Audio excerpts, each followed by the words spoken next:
Hello and welcome to Against the Grain, the Farm Aid podcast. I'm Jessica Elise Kern. And I'm Michael Stewart Foley. Thanks for joining us for our 7th and final episode of our Artists and Activism series. To wrap up, we're taking you back to Luck Reunion's 10th anniversary festival. You've heard us talk about Luck Reunion before, the festival held on Willie Nelson's ranch, where we've been so fortunate to interview lots of artists and chefs the past couple of years. Yeah, this year, Farm Aid hosted a couple of panel discussions on the community conversation stage. We recorded one of those conversations live for the podcast. The Against the Grain panel included Farm Aid board artist Margo Price, JJ Tourville of the band The Deslons, Matthew Logan Vasquez, and Tommy Newport. They've all lived through climate catastrophes, and each one has been active in trying to pick up the pieces in their communities. We'll let them tell their stories. Here's Margo to start us off.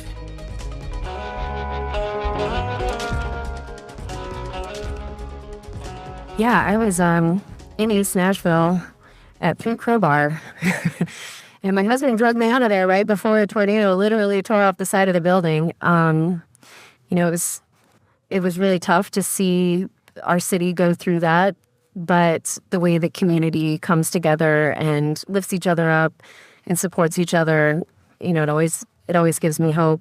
My family fell victim to the farming crisis of the mid-1980s and lost their farm right around the same time that the first Farm Aid happened. And that loss was really devastating. I saw it impact all of my family, and so it feels really good to sit as a board member next to legends like Willie and Neil and be able to give back a little bit. Awesome. Thank you. JJ, we talked the other day on the phone. Maybe you could tell me about this move you made from New Orleans to Asheville. Yeah, so my wife and I and our kids moved from New Orleans, and my wife had been wanting to move since Katrina, so, she was there during all of that, and I mean, yeah.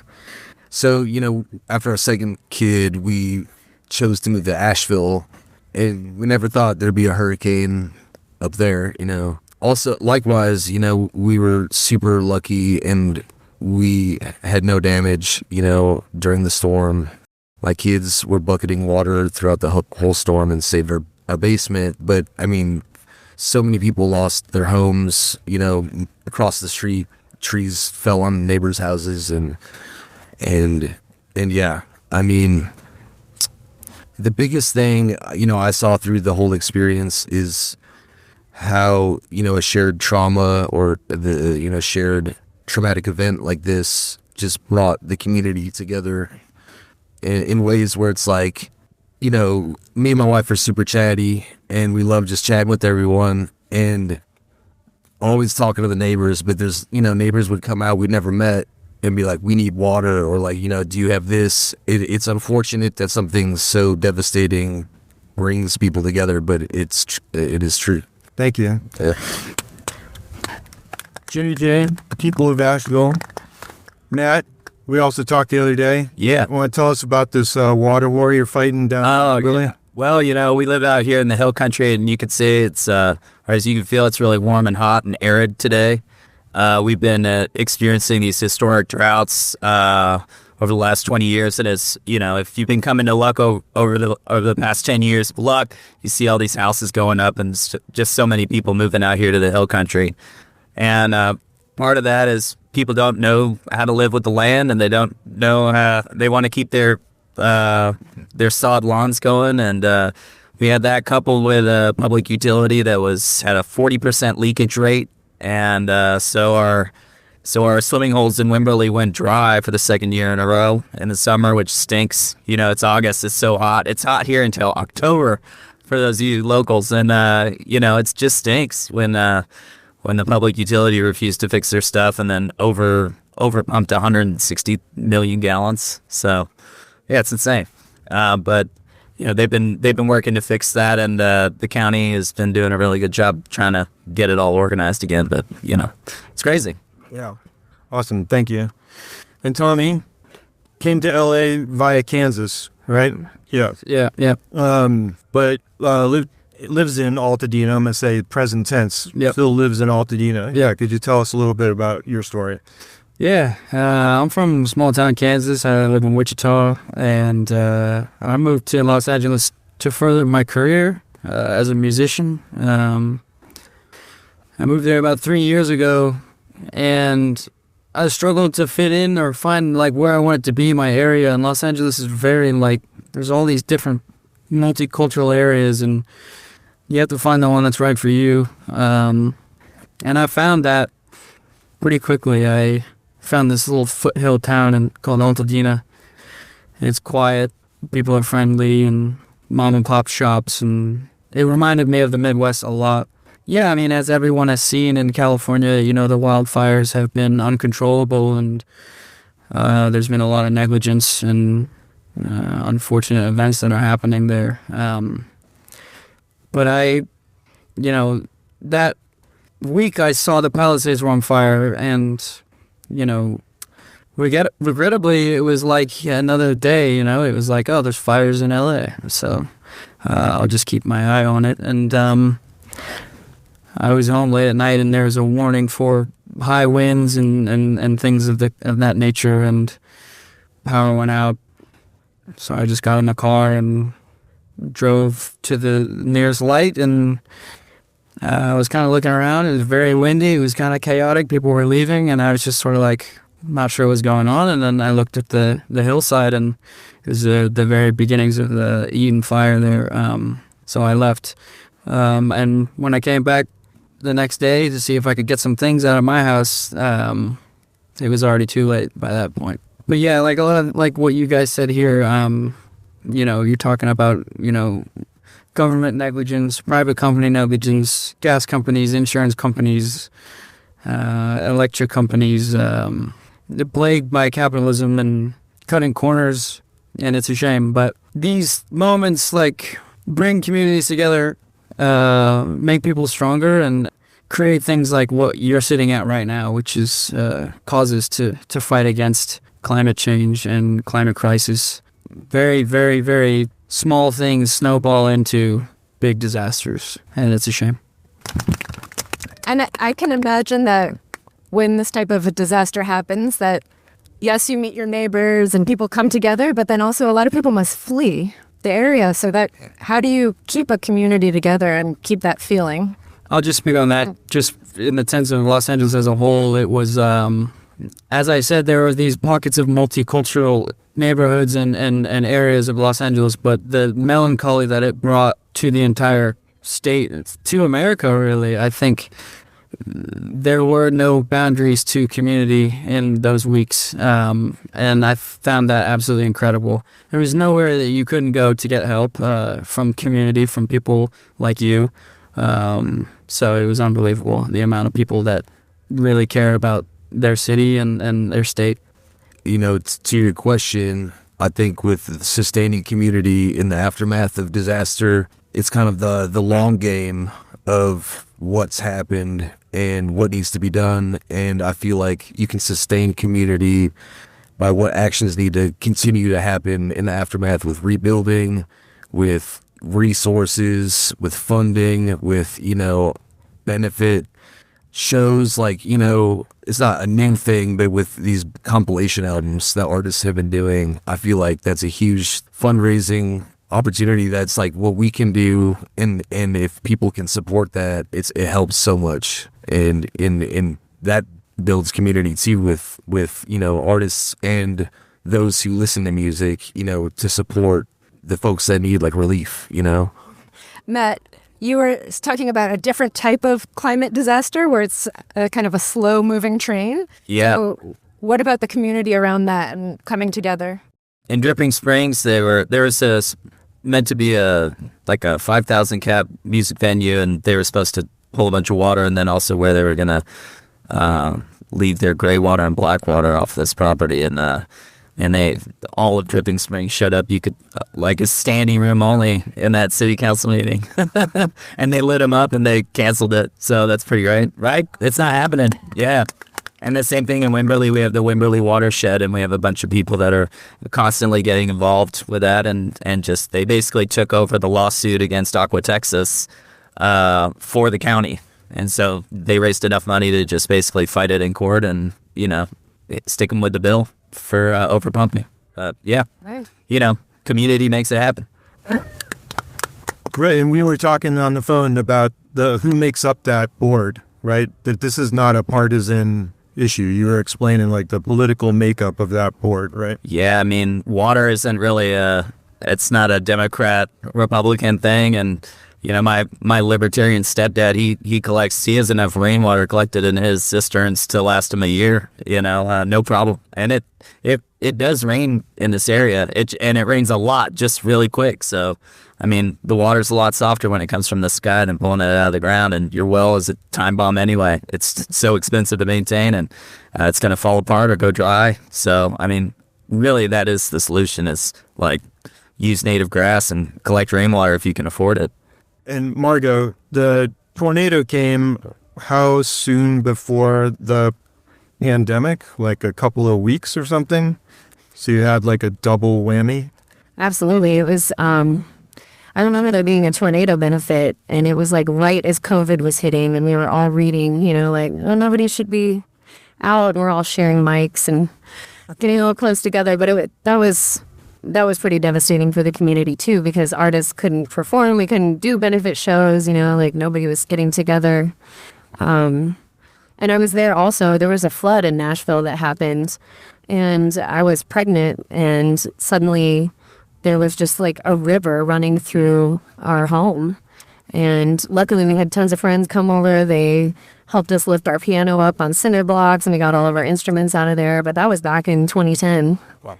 And, it just seems like nobody's really prepared for a lot of these things. Like, we don't have a basement, and, it's tornado season again. So it's scary to even think about it. But I don't know. I really don't even know what the answer is. And I feel like people try to go out to our, the meetings, and you go try to show up. And I've been to many protests and tried to talk sense into bullheaded politicians. And, sometimes it doesn't work, but it doesn't mean that you stop showing up. You keep showing up. You keep bothering everybody. You keep calling senators, congressmen, and I don't know, raise hell until somebody listens to sense. Yep. Yeah.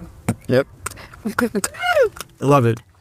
I mean, that's showing up. That's, we talk about it all the time in Farm Aid. This is the Willie Nelson way. Yeah. Right? Like, not partisan, right? People across the political spectrum love him, and his main political intervention as a citizen, as a artist, is to show up, right? Can we talk a little bit more about, like, you mentioned benefits and compilation albums, like particularly the role that artists can play in sustaining community?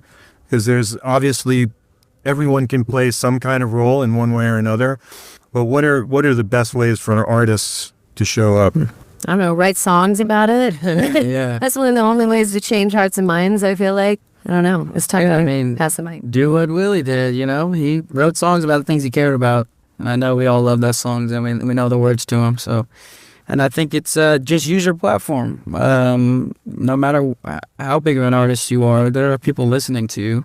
And these are people that are passionate about you. You know what I mean? They want to follow what you support and what you're doing. And as an artist, using your platform to share your story or share what you want the world to be like, I think is important at times. So yeah, I totally agree with that. Using the platform and being like unafraid of whatever industry pressure or anything, to just speak for what's right and show up in all ways with being creative and politically present, and environmentally present.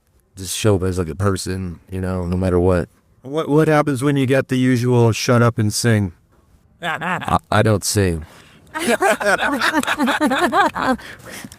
What a great answer. I mean, you gotta just still like say it though. You know what I mean? I mean, people probably wanted me to shut up a long time ago. I'm sure I pissed off many fans, but I don't know. I speak from my heart and hope that the message gets through, and know that I'm doing it out of a place of love. Also, everybody here has the ability to vote with their dollar. where you spend your money right now is very fucking powerful. Cancel your Amazon, cancel your Spotify, screw all these corporations that are ruining everything.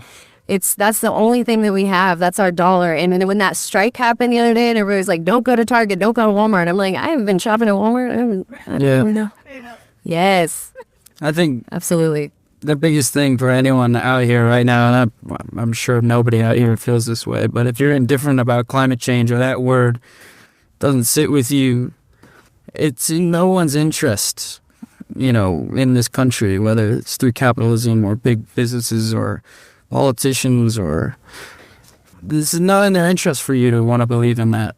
So if you stay a non-believer of climate change, they keep making money. So that's all I can say. We want to leave people with a call to action at the end of each podcast episode.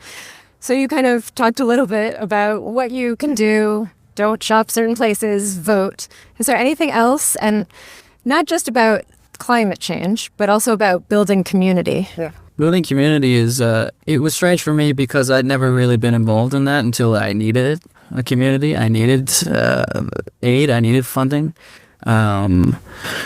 And I think a lot of people will go through this life not needing those things. But if you can find it within yourself to just be a part of your communities that support people that need you, I think that's very helpful. And go out of your way to, join into these communities that are local to you that can support people in some kind of way. I think that's important. Just being aware and privy to it, Yeah, I'd say for our little issue in the Hill Country, I'd say, look up on the LCRA website, Lower Colorado River Authority. They actually give you rebates for cutting the cover on your pool. You get $50 for cover on your pool, man. You kill your lawn, you get some money. That's a good deal. That's government working for you. We do in Wimberley, we've got these opera house shows that are pretty awesome. And those raise money towards the Wimberley watershed. I mean, Drip knows what's up, and y'all up here, it's great. So, just keep working at it, and, don't water your damn lawn, and especially in the summer, or just ever.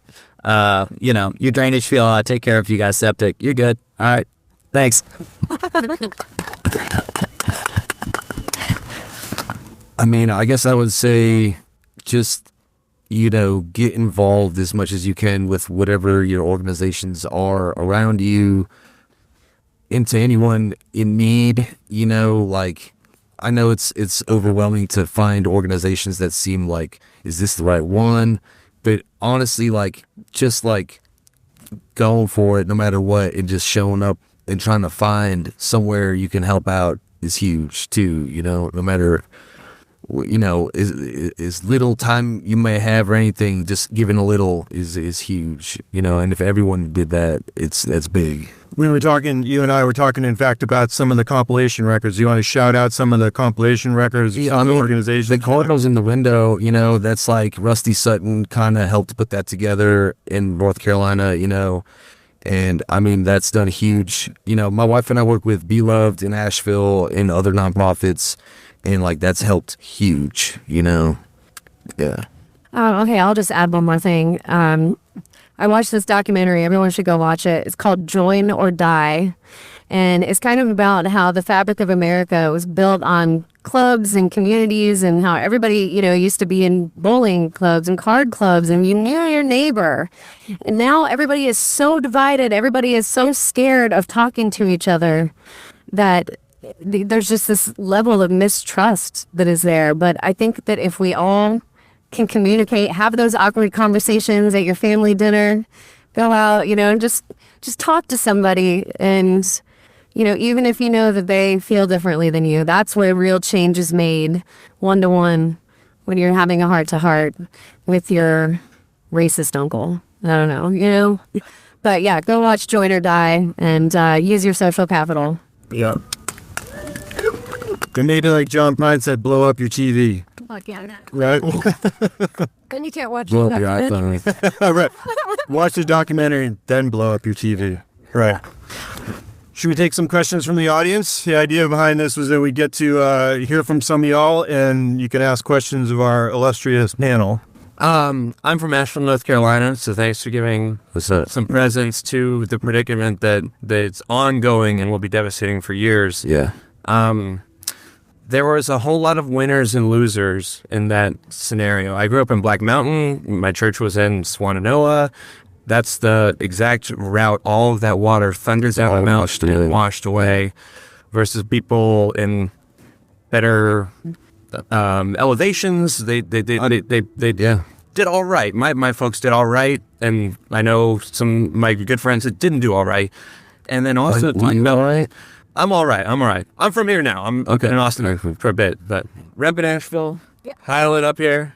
But also thinking about the Palisades fire versus the Eaton fire. Those are two different discussions when they talk about the allocations of money that the city is going to give back to those communities and the prioritization of those teams working on them.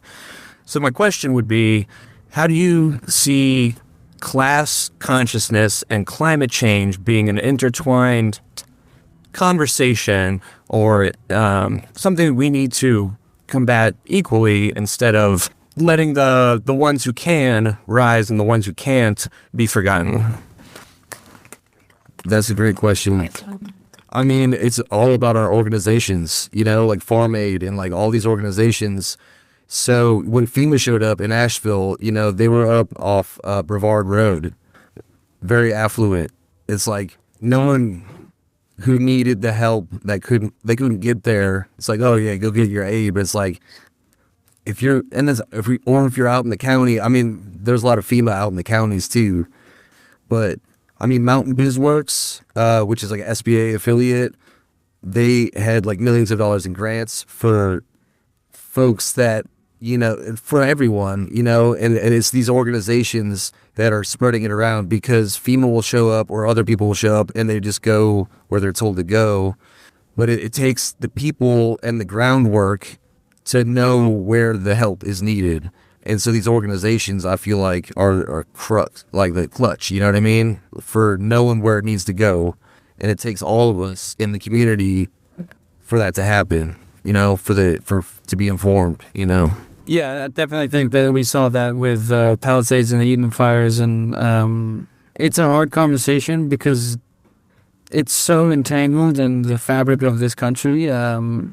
The way that we operate with our insurance agencies and the way that cities operate with their more profitable areas and such.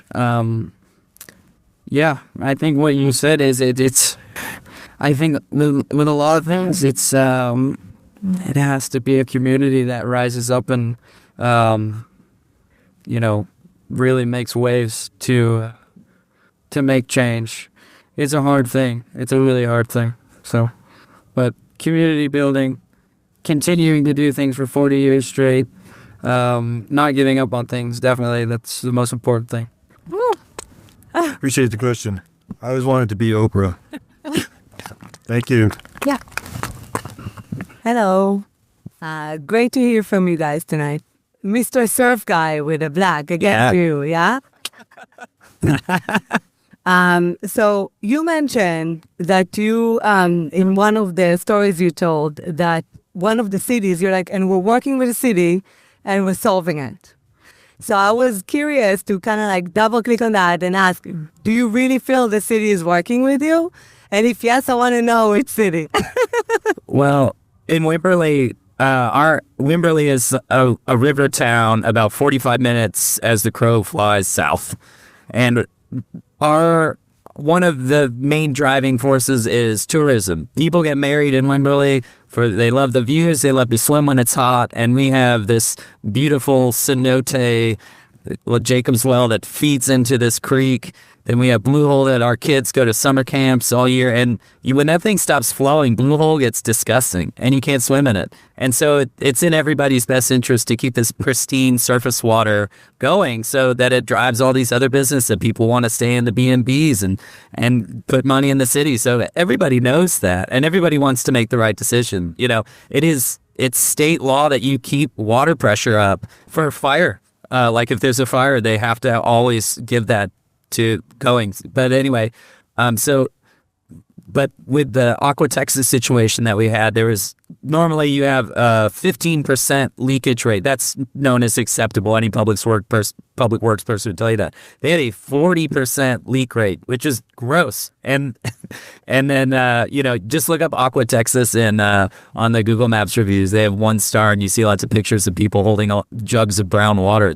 It sucks, and it's kind of like rural internet. It's your only option for a lot of people. So so they stuck them with the county, Hays County. They stuck them with this $400,000 bill for their overpump, and when they ran out of money, they basically Aqua Texas turned around and sued the county, and then our group of people that are like the water protectors, the Wimberley water, they countersued. So we raised money, our community raised money, and basically took over the lawsuit so that the county didn't have to deal with it. And all of that can get all you need is a group of angry rich people and some motivated artists, and you'll get shit done. So awesome.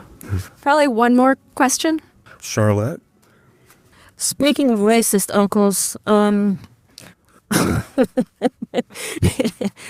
can you talk about, because I feel like that's kind of the spirit of Willie Nelson and Farm Aid, showing up for the people who didn't have the biggest voice or who got the most invisibilized. So can you talk a little bit about allyship, and the significance? I mean, having a platform, predominantly white artists, but also, your proximity to change. And, Margo, you're a firecracker.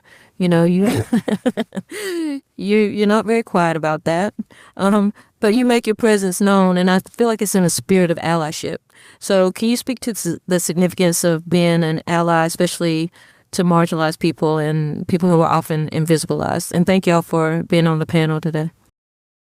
I think that speaking up for those who have less is what everybody needs to do, whether you're an artist or not, just reaching a hand down. There were so many times when I could have used a little bit of allyship, being like a woman in country music, and just even now, it can be challenging. But I think we're living in really polarizing times. I don't have to tell anybody that. There's a lot we can do, whether it's like having other artists out on the bill to open a show that are, maybe people of color or women, collaborating with artists, backing them up, singing with them. And I don't know, there's endless things that we can show up for in our community. Like I said, I find myself down at the state capitol just about every other day trying to protest something. But that's exactly it. Don't stay silent when you see injustice. That's a form of compliance in itself. And yeah, we've got a lot of work to do. We're not stopping yet. Anybody else? Yeah. I didn't know how shitty it is to be a female musician until I started having women in my band and watching what they go through when sound check happens. And they're like, "Hey, can I have my keyboard up?" And I swear to God, nothing changes. And then they're like, "Oh yeah, and then you get these explanations that are just like, it makes me like blow a fuse and freak out. And it's remarkable the patience that women in music have to have. And so thank you, fucking hell. And also, trans people are amazing, sweet humans, and they don't deserve the shit that they've gone through this year and all the bullshit they're going through right now. It's just absolutely insane. So yeah, all right. Yeah, I mean, I think you both touched on it. It's just being a decent human being, being a decent person, walking through life, being no better than anybody else, helping the people that need help, taking help from people that want to help you. Love your neighbors, love your friends, love everyone around you. And if you see injustices, speak up about it. Use your votes wisely. Put your money where you can. Go to, every avenue that you can go down to better these parts of our culture and country that we are slowly trying to get rid of. So, I think, it comes back to showing up, like how we've been talking about. But to be honest, I feel like being an ally is more like, I don't know. It's like I have to ask, like, how I can be an ally, because I don't have the answer, for that. When you're connected with your community, you have to ask that question, because what can I do to be an ally,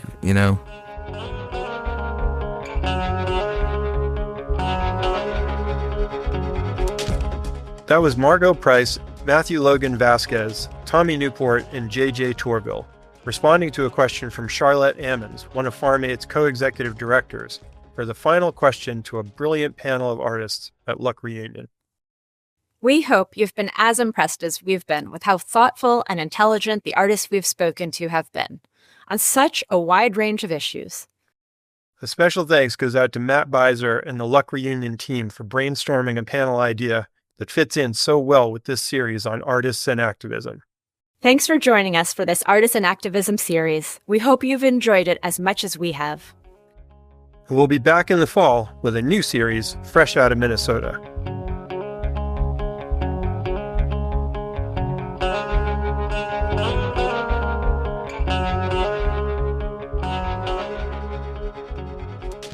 Is there something you want us to cover in the future? Send us an email or drop a comment. You can email us at podcast@farmaid.org and find us on social media, which is @FarmAid on Instagram, Facebook, Threads, and now on Blue Sky. And don't forget YouTube, where you can watch almost 40 years of performances and other content. Let your friends know about Against the Grain. We're beyond grateful when you listen, share, like, and subscribe to this podcast. Against the Grain was written and produced by us, with sound editing by Endhouse Media and direction from Dawn Sorokin. And thanks to Micah Nelson for our awesome theme music. Thanks so much to all the artists who took the time to speak with us. Head over to our website to watch videos, check out those playlists, and learn more. www.farmaid.org/podcast. And thanks to all the farmers out there. We'll chat with you next time.